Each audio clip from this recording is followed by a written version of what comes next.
is that I think as a country, we don't understand South Africa in the same way.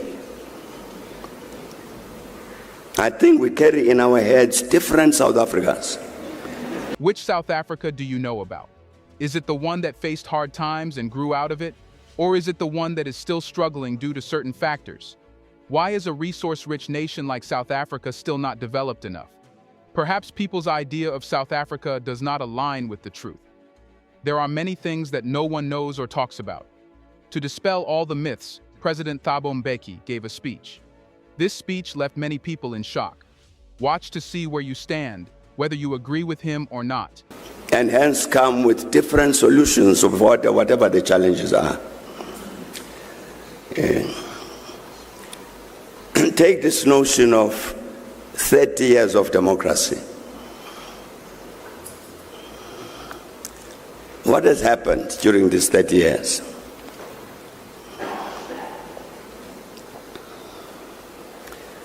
I think one of the fascinating things about these 30 years is what has happened, differences in the different periods within these 30 years. Let's get started.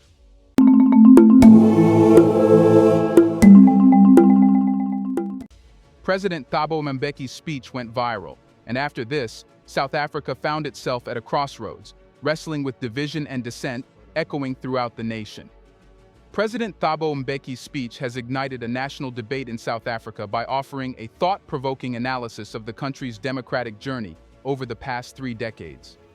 In his address, Mbeki references Dr. John Andres's framework, which divides South Africa's recent history into 3 distinct ages of democracy. By drawing attention to Andres's categorization and providing insightful commentary, Mbeki prompts citizens to reflect on the nation's course since the dawn of democracy in 1994. Mbeki's speech catalyzes discussions across various sectors of society, including politics, academia, and civil society. His remarks challenge prevailing narratives and perceptions about South Africa's democratic progress, sparking intense debates about the successes and failures of governance over the years. Furthermore, Mbeki's nuanced analysis invites scrutiny and interpretation, with different segments of the population offering diverse perspectives on the issues raised. The speech became a focal point for media coverage and public discourse, with news outlets, social media platforms, and community gatherings buzzing with discussions about the implications of Mbeki's remarks. The speech also resonates with South Africans due to Mbeki's stature as a former president and influential political figure. His words carry weight and authority, prompting citizens to pay attention and engage critically with the ideas presented. As a result, Mbeki's speech becomes a rallying point for those seeking deeper insights into the challenges and opportunities facing South Africa's democratic journey. And what are the key elements of Dr. John Andres's framework for delineating the last 3 decades into distinct ages of democracy? There is a gentleman in South Africa, I'm quite sure that he's now fed up with me because I keep quoting him. This is the CEO of the Institute of Race Relations, Dr. John Andres. Last year, Dr. Andres gave a speech somewhere in the US about the future of South Africa. I think all of us should read that speech. It's very interesting and very educative about 30 years of democracy in South Africa. Here's a reminder to please like and share the video and subscribe to our channel to watch more videos on Black culture, history, civilization, and identity. Let's continue now. Dr. John Andres's framework for delineating the last 3 decades into distinct ages of democracy provides a comprehensive analysis of South Africa's political and socio-economic evolution since the advent of democracy in 1994, the era of ascendancy. This period is characterized by significant socio-economic achievements and optimism following the end of apartheid. Key indicators such as job creation, economic growth, and social development demonstrate an upward trajectory during this phase. Dr. Andres highlights establishing democratic institutions, including the Constitutional Court, Public Protector, and Gender Commission, as pivotal milestones in entrenching democracy. The Epoch of Reversal. In contrast to the preceding era, AJ2 is marked by economic downturns, institutional decay, and socio-political challenges. The global financial crisis of 2008 and subsequent years saw South Africa grappling with job losses, declining economic growth, and increased social tensions. Dr. Andres highlights the paradoxical decline in governance and socio-economic outcomes during this period despite continuity in political leadership. Drifting towards conclusion, Age 3 represents the current phase of South Africa's democratic journey, characterized by ongoing challenges and uncertainties. This phase involves reflecting on the lessons learned from previous ages and efforts to address persisting issues while charting a course toward a more equitable and prosperous future. Why does Mbeki's address shed light on the divisions within South African society? Mbeki's address sheds light on the divisions within South African society by highlighting the contrasting narratives and perspectives regarding the country's democratic journey. Through his speech, Mbeki acknowledges the divergent interpretations of South Africa's socio-economic and political revolution. Reflecting the broader societal divisions and debates, Mbeki acknowledges that different segments of South African society hold contrasting views on the country's progress since the advent of democracy in 1994. While some perceive the early years as a period of significant socio-economic advancement and optimism, others point to more recent challenges and setbacks, such as economic downturns and institutional decay during the second age of democracy. Mbeki's address prompts a debate on the effectiveness of political leadership and governance in navigating South Africa's democratic journey. By referencing Dr. John Andres's framework, which highlights continuity in political leadership across different ages of democracy, Mbeki invites scrutiny and reflection on the role of successive governments in shaping the nation's fortunes. Mbeki's analysis of South Africa's socio-economic landscape reveals underlying societal tensions and disparities.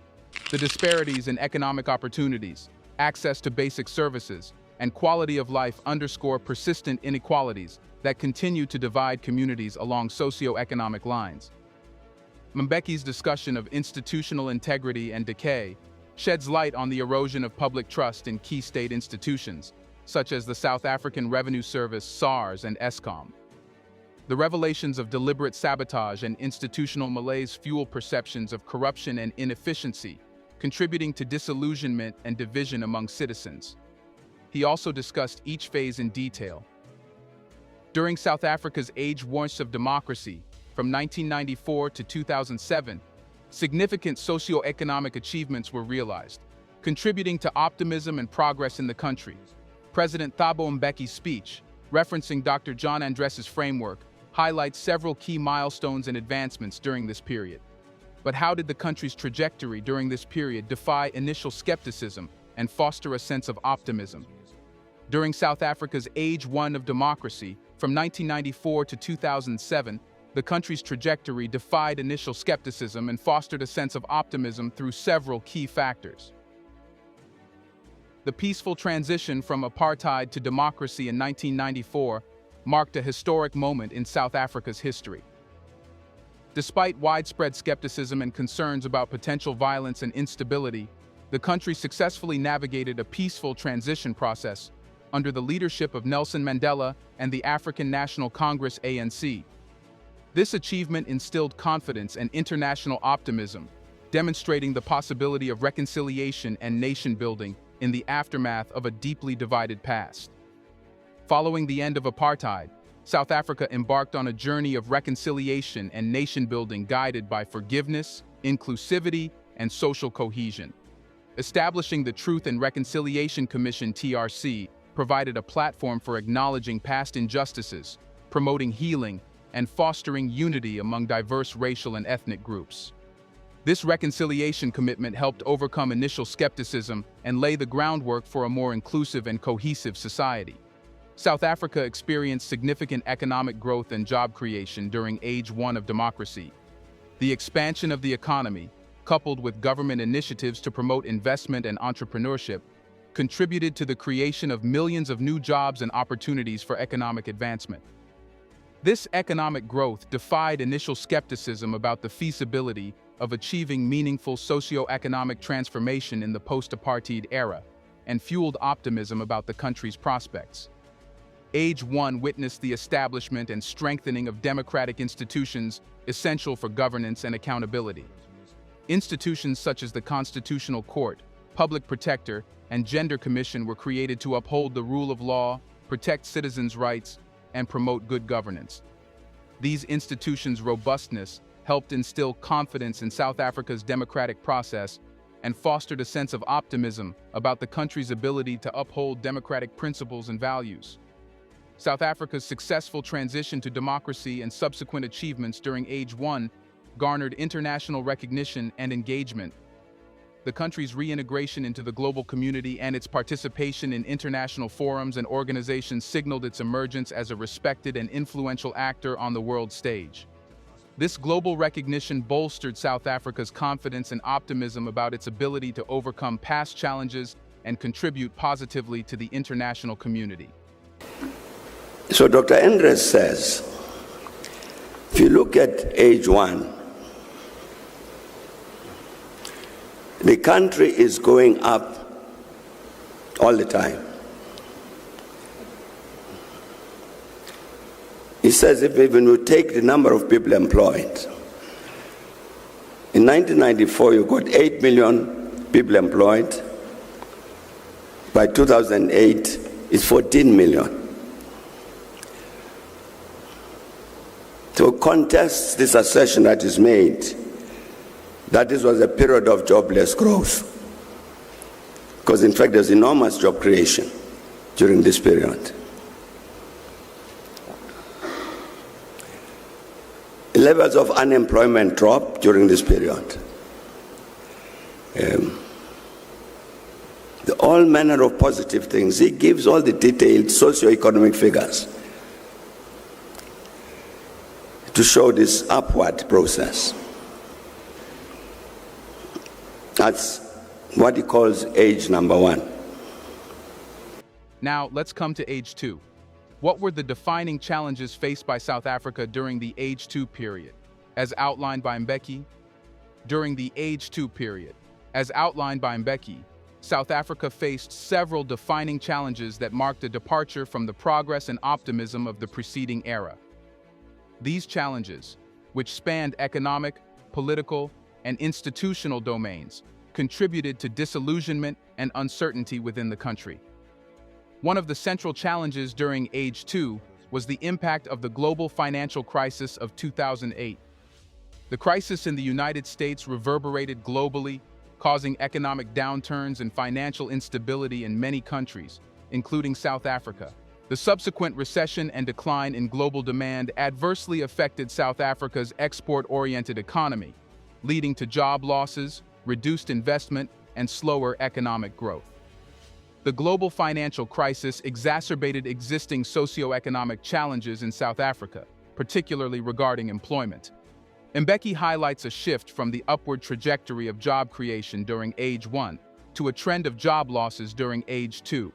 Rising unemployment rates and labor market challenges became pressing, contributing to social unrest and economic insecurity among many South Africans.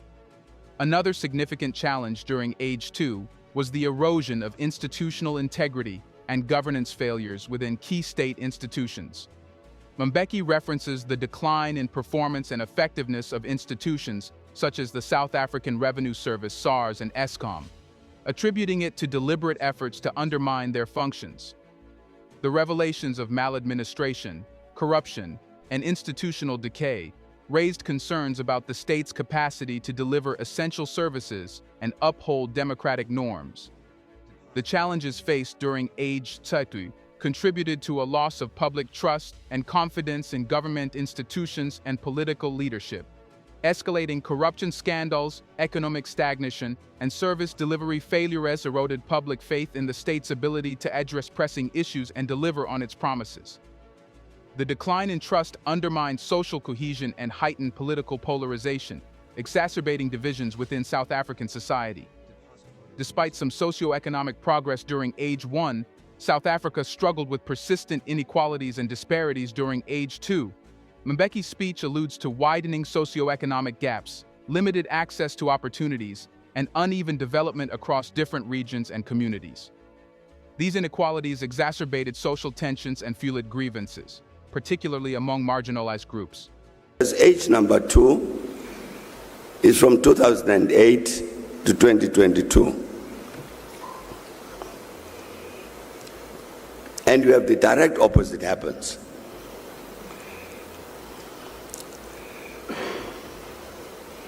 So in these 30 years of democracy, we start off going this way, and from 2008, we could start going the opposite direction. But how did external shocks, such as the global financial crisis 2008, impact South Africa's socioeconomic landscape? External shocks, such as the global financial crisis 2008, significantly impacted South Africa's socioeconomic landscape, exacerbating existing challenges and introducing new complexities. The global financial crisis triggered a widespread economic downturn characterized by reduced consumer spending, decreased investment, and diminished economic activity worldwide. South Africa was not immune to these effects as an open economy heavily reliant on international trade and investment. The country experienced a period of economic recession, marked by negative growth rates and declining GDP output. The economic recession resulting from the global financial crisis led to job losses and increased unemployment in South Africa. Many workers faced layoffs and retrenchments as businesses scaled back operations and cut costs in response to reduced demand and financial constraints. Rising unemployment rates added to existing socio-economic pressures, contributing to social unrest and economic insecurity. The global financial crisis adversely affected South Africa's export-oriented industries, particularly those reliant on international demand and trade. Declining global demand, disrupted supply chains, and volatile commodity prices put strain on sectors such as mining, manufacturing, and agriculture. Reduced export revenues and profitability further strained the country's economic resilience and growth prospects. The economic fallout from the global financial crisis strained South Africa's fiscal position and budgetary resources. Declining tax revenues and increased demands for social welfare and stimulus measures challenged government expenditures and fiscal sustainability. Addressing rising unemployment, social assistance, and infrastructure investment placed additional pressure on public finances, requiring careful fiscal management and policy responses. The socio-economic impacts of the global financial crisis disproportionately affected vulnerable populations and exacerbated existing inequalities within South African society. Job loss, income insecurity, and reduced access to social services widened the gap between affluent and disadvantaged communities, deepening socioeconomic divisions and exacerbating poverty and inequality levels. That 2008, 2007, 2008, 2009 was this period of the global financial crisis. Started with the crisis in the US banks, affected the whole world, impacted on us here. During that period, job losses started happening. This is an exogenous impact on South Africa of the global economy, which is shrinking, and therefore, in terms of our exports and all of that, they get impacted upon by that. So I'm saying you can therefore see one of the reasons why from 2008, in terms of those socioeconomic figures, you would see a downward trend.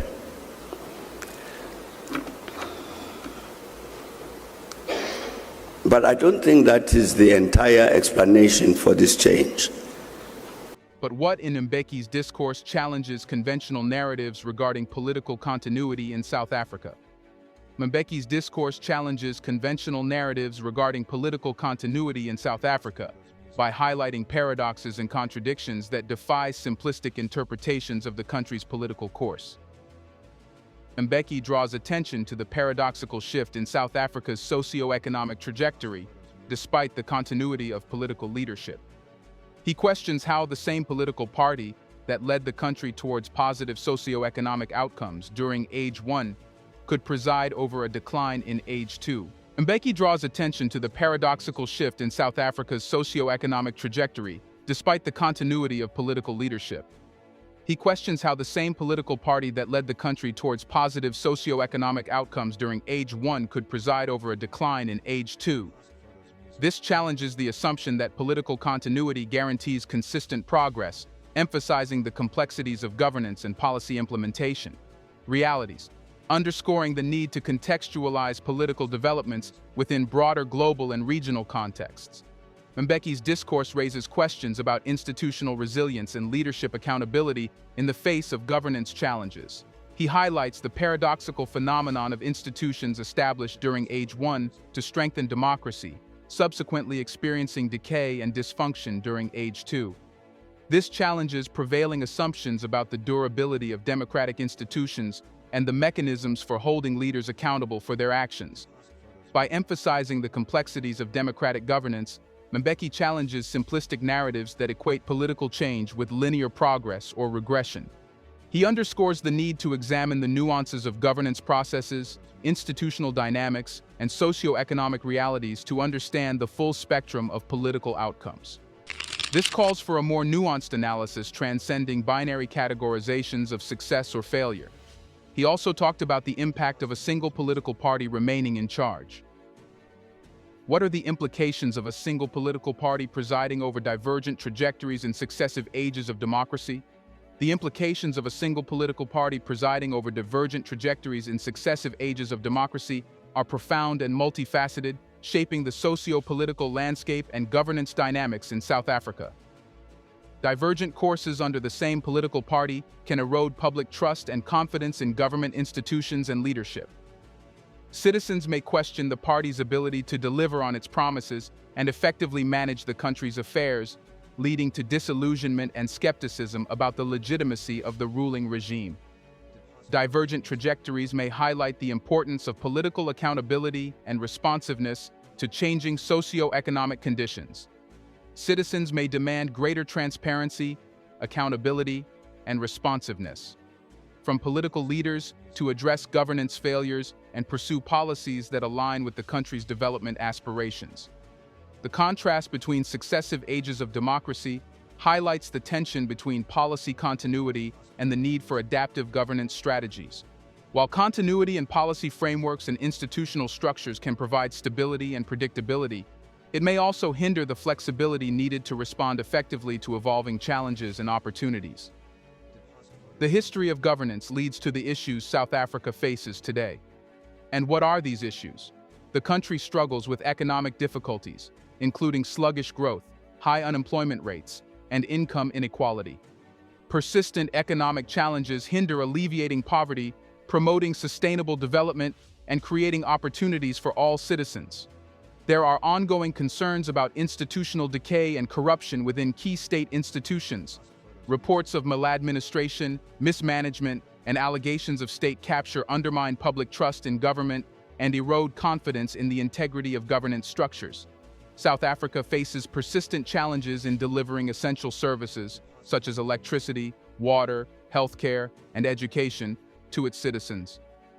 Infrastructure deficits, inefficiencies, and capacity constraints contribute to service delivery shortcomings, particularly in underserved communities. Socioeconomic inequalities persist, exacerbating social tensions and contributing to social unrest and protest movements. Disparities in access to resources, opportunities, and basic services fuel discontent and frustration among marginalized populations, posing social cohesion and stability challenges. There are concerns about leadership accountability and governance effectiveness in addressing pressing socioeconomic challenges. Calls for transparency, accountability, and ethical leadership highlight the need for institutional reforms and strengthened governance mechanisms to ensure responsiveness to citizens' needs and aspirations. South Africa faces external pressures and influences, including geopolitical shifts, economic fluctuations, and regional dynamics. Global events and trends, such as the COVID-19 pandemic and climate change, impact the country's socio-economic landscape and governance priorities, necessitating adaptive responses and strategic engagement with international partners. Environmental degradation. climate change, and natural resource management significantly challenge South Africa's sustainable development agenda. Mitigating environmental risks, promoting renewable energy sources, and adopting climate-resilient practices are critical for building a more sustainable and resilient future. According to him, how can these issues be solved? Mbeki emphasizes the importance of leadership accountability in addressing governance challenges.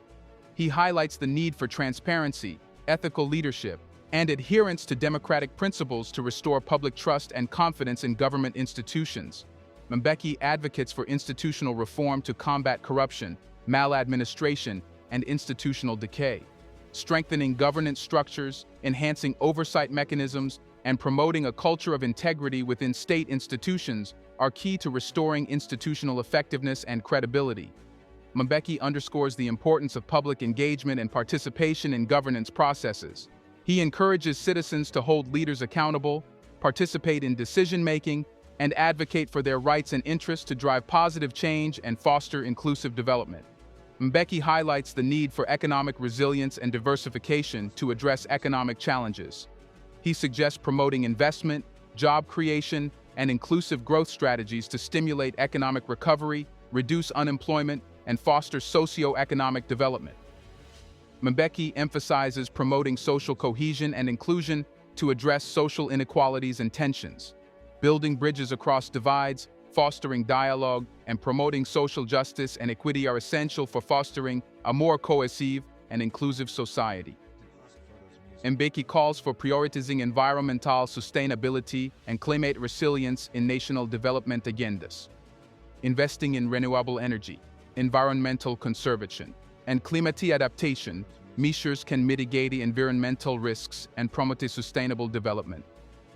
Mbeki highlights the significance of global engagement and cooperation in addressing shared challenges.